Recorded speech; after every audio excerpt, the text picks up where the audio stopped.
Hello दोस्तों, electrodynamics के fifth part में आप लोगों का स्वागत है। पिछले लेक्चर में हम लोगों ने पढ़ा था इलेक्ट्रिक फील्ड के बारे में। यानी कि मान लीजिए कि यहाँ पर कोई एक प्लस चार्ज है, तो इसके आर डिस्टेंस दूरी पर कोई एक यूनिट चार्ज जिसके ऊपर 1 कूलम चार्ज है, उस पर लगने वाला फोर्स यानी कि उसे कहते हैं इलेक्ट्रिक फील्ड। इलेक्ट्रिक फील्ड के द्वारा ये चार्ज पार्टिकल यहाँ पर अपना प्रभाव डाल रहा है, तो उस चीज को हम लोग कह देते हैं इलेक्ट्रिक फील्ड। ठीक है, तो इलेक्ट्रिक फील्ड का इक्वेशन क्या है? E is equal to k Q upon R12 square R12 cap. ये हो गया इलेक्ट्रिक फील्ड का एक इक्वेशन। ठीक है, तो इस चीज को आप लोगों ने पिछले लेक्चर में पढ़ा होगा। अगर नहीं पढ़ा तो पिछली वीडियो को देख लीजिए। अभी मान लीजिए कि यहाँ पर कोई एक 3 कोऑर्डिनेट्स है।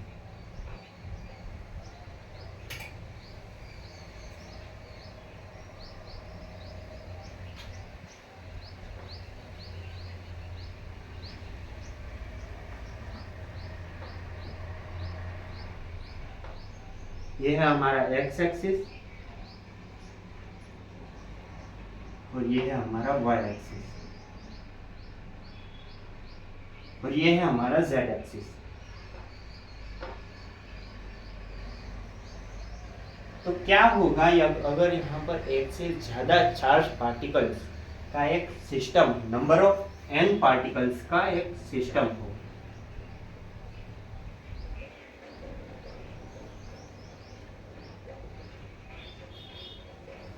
यहाँ पर कोई एक पार्टिकल है, यहाँ पर कोई एक पार्टिकल है, यहाँ पर कोई एक पार्टिकल है और यहाँ पर है। ऐसे n number of charge particles है।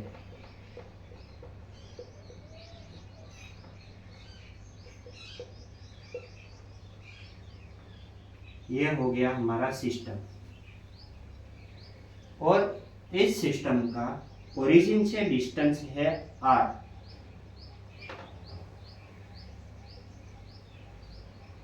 तो इस पूरे सिस्टम के द्वारा मान लीजिए कि यहाँ पर कोई एक पॉइंट है जिसे हम लोग कह देते हैं ये है R1 और यहाँ से ओरिजिन का डिस्टेंस है R2।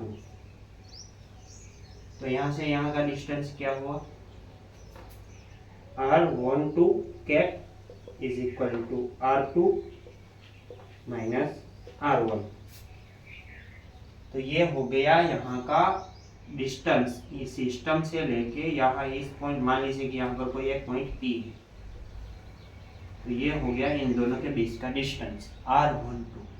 तो इस P पॉइंट पर कितना इलेक्ट्रिक फील्ड होगा?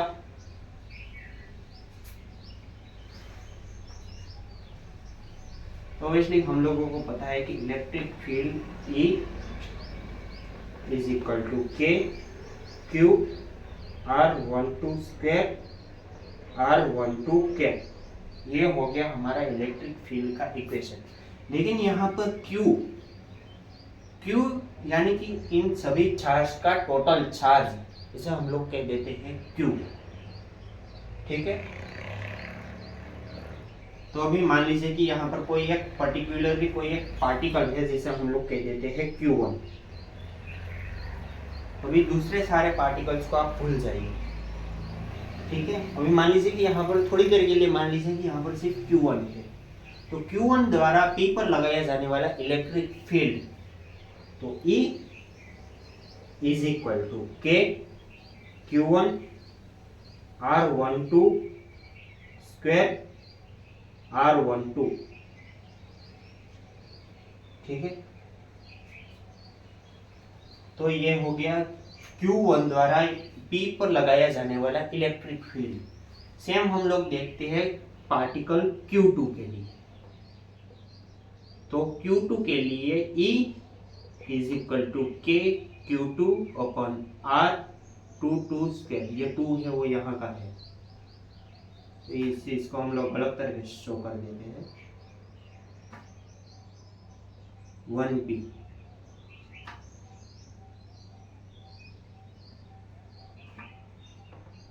इस सिस्टम को हम लोग कह देते हैं एस। तो यहाँ पर हो गया डिस्टेंस एस पी।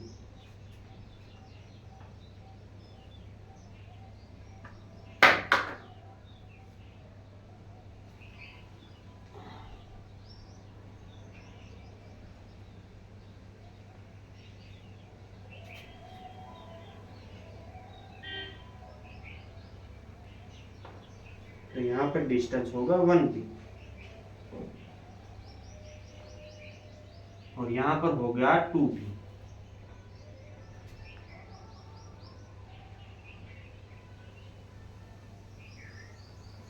तो यह हो गया हमारा इक्वेशन नंबर 1 और यह हो गया हमारा इक्वेशन नंबर 2।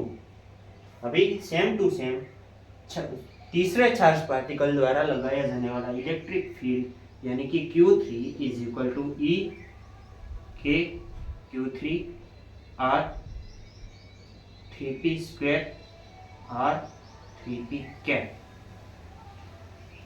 ठीक है, इसे हम लोग कह देते हैं E1, जैसे E2 और E3। तो वैसे ही हम लोग n नंबर ऑफ पार्टिकल पर द्वारा लगाया जाने वाला इलेक्ट्रिक फील्ड यानी कि En इज इक्वल टू के Qn अपन R NP cap R NP। ये हो गया हमारा इक्वेशन नंबर 3 और ये है हमारा इक्वेशन नंबर n। तो टोटली इस पॉइंट पर कितना इलेक्ट्रिक फील्ड होगा, तो सारे चार्ज पार्टिकल द्वारा लगाए जाने वाले इलेक्ट्रिक फील्ड का हम लोग वेक्टर समेशन कर देते हैं।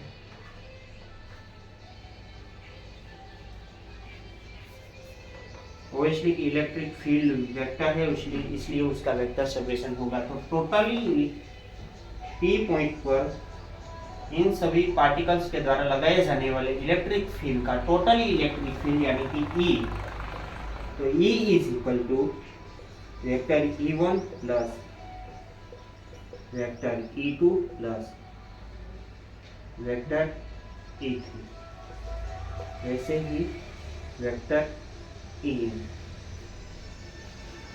तो अभी हमें E1, E2, E3 की वैल्यू हम लोगों को पता है। अभी ये मैंने मिटा दिया, तो आप लोग प्लीज रिलीज करके इससे स्क्रीनशॉट ले लेना। ठीक है, तो उन सभी वैल्यूज को हम लोग यहाँ पर पुट कर देते हैं। तो E इज इक्वल टू के Q1 R 1p vector R 1p cap plus के Q2 R 2p vector R 2p cap plus के Q3 R 3p vector R 3p cap के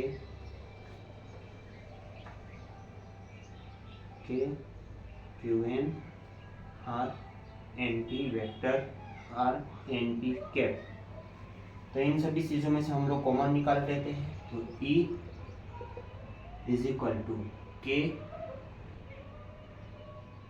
Q1, सॉरी Q1 कॉन्स्टेंट नहीं होगा, constant सिर्फ के बाहर निकलेगा। तो Q1 R 1p के plus Q2 R 2p cap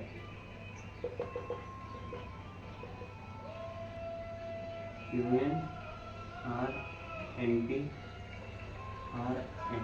cap.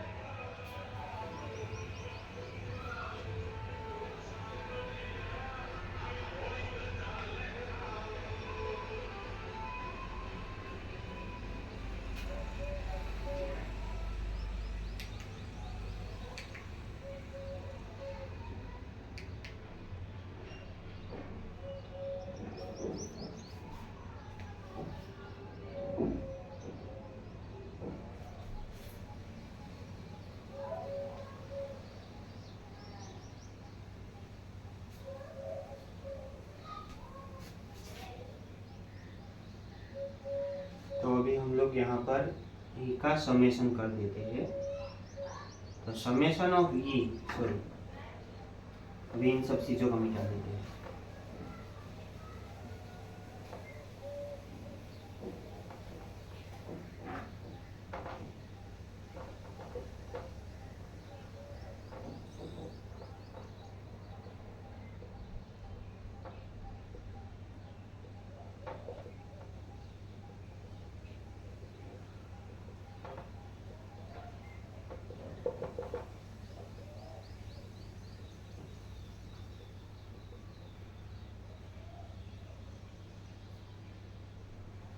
तो यहाँ पर हम रूल्स और समेशन लागू करते हैं। तो k summation of i is equal to 1 n q i r i p vector r i p cap square. तो ये हो गया हमारा total electric field n number of charge particle के द्वारा पॉइंट पी पर लगाया जाने वाला। ठीक है, तो k यानी कि हम लोगों को पता है k is equal to 1/4 pi epsilon 0 and summation i is equal to 1 q i r i p vector square r i p cap. तो ये हो गया electric field n number of charge particle के द्वारा पॉइंट p पर लगाया जाने वाला। अभी हम लोग इस टर्म को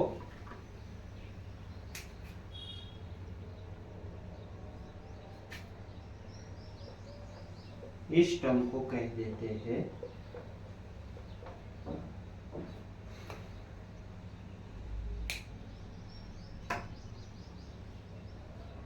आर आई पी। इस टर्म को हम लोग कह देते हैं 1/4 पाई एप्सिलॉन 0 क्यू।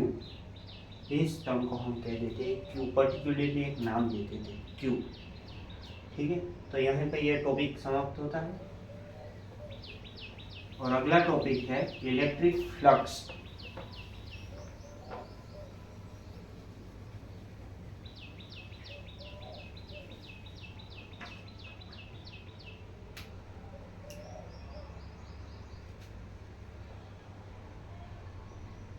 तो इलेक्ट्रिक फ्लक्स यानी कि क्या?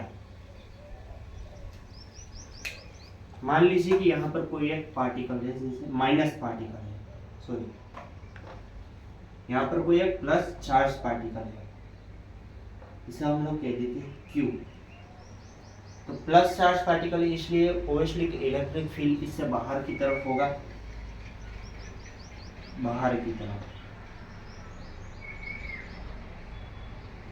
तो मान लीजिए कि यहाँ पर कोई एक पर्टिकुलरली एस प्लेन है, एस प्लेन है। तो इस प्लेन में से निकलने वाली इलेक्ट्रिक फील्ड लाइंस के नंबर को हम कहते हैं इलेक्ट्रिक फील्ड। मान लीजिए कि n number of electric field line इस एरिया में से बाहर निकल रही है, तो इसे हम लोग कह देते हैं इलेक्ट्रिक फील्ड, इसे इलेक्ट्रिक फ्लक्स, सॉरी इसे हम लोग फाई के द्वारा शो करते हैं।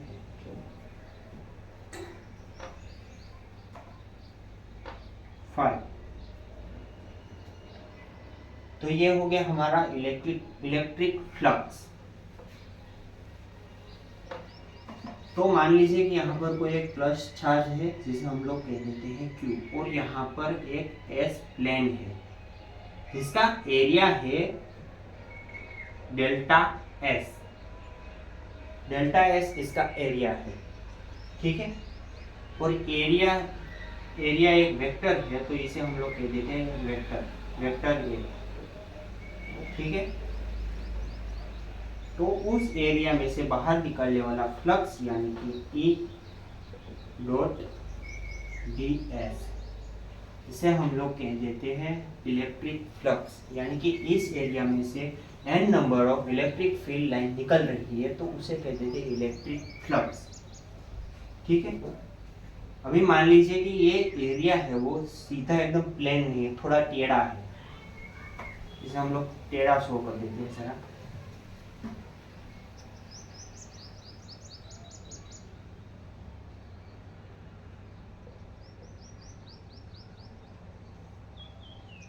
और ये हो गया इलेक्ट्रिक फील्ड वेक्टर।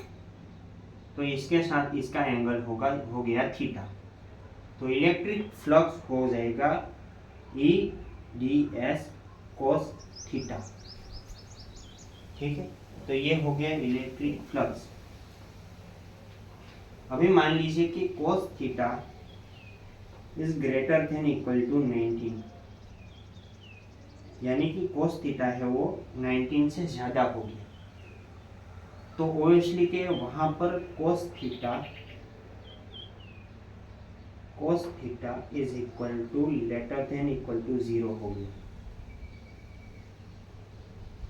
ठीक है, तो यहाँ पर इलेक्ट्रिक फील्ड माइनस हो जाएगा।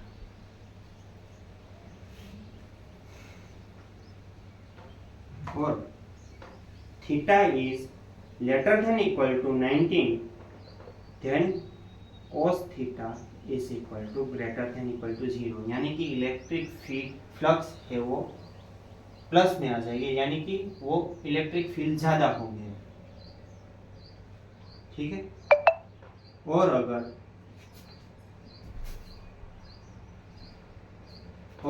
थीटा इज इक्वल टू 19, यानी कि ये जो थीटा है वो एकदम 19 हो गया, तो cos theta is equal to 0, then electric flux भी 0 हो जाएगा। कैसे आपको बताता हूँ। मान लीजिए कि यहाँ पर कोई एक डायरेक्शन में इलेक्ट्रिक फील्ड है वो फ्लो हो रहा है,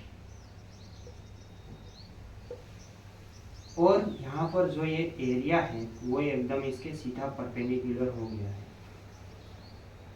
और इसका एरिया वेक्टर है वो इलेक्ट्रिक फील्ड से एंगल ऑफ 19 शो कर रहा है। तो आप लोग देख सकते हो कि एक भी लाइन है वो इलेक्ट्रिक फील्ड की, एक भी लाइन वो एरिया से ऊपर से जा रही है, इसके अंदर से नहीं जा रही, तो इलेक्ट्रिक फील्ड हो गया 0। ठीक है, सॉरी इलेक्ट्रिक फ्लक्स, इसे हम लोग कह देते हैं इलेक्ट्रिक फ्लक्स, यानी कि इलेक्ट्रिक फ्लक्स यानी कि किसी भी परपेंडिकुलर एरिया में से n number of electric field line पसार होती है, तो उसे हम लोग कह देते हैं इलेक्ट्रिक फ्लक्स। तो phi is equal to E dot d s cos theta. ठीक है, अभी मान लीजिए कि कोस थीटा में से थीटा इज इक्वल टू 0 हो गया, तो cos theta is equal to 1, तो इलेक्ट्रिक फ्लक्स हो जाएगा E डॉट डी एस। तो ये हो गया हमारा इलेक्ट्रिक फ्लक्स।